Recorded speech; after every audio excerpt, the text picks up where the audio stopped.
Dearest heart,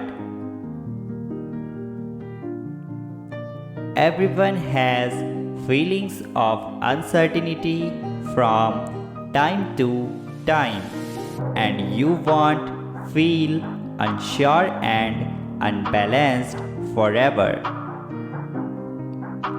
You will feel strong again, so don't fight your feelings and feel guilty for having them.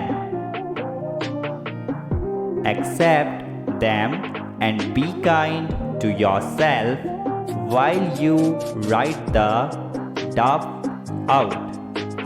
Love, accept, and be compassionate with your heart. What is for you is for you.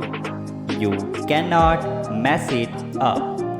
Relax and live your life to the fullest. Trust the timing. Needed this? Type yes to affirm and also subscribe God's Manifesto 11.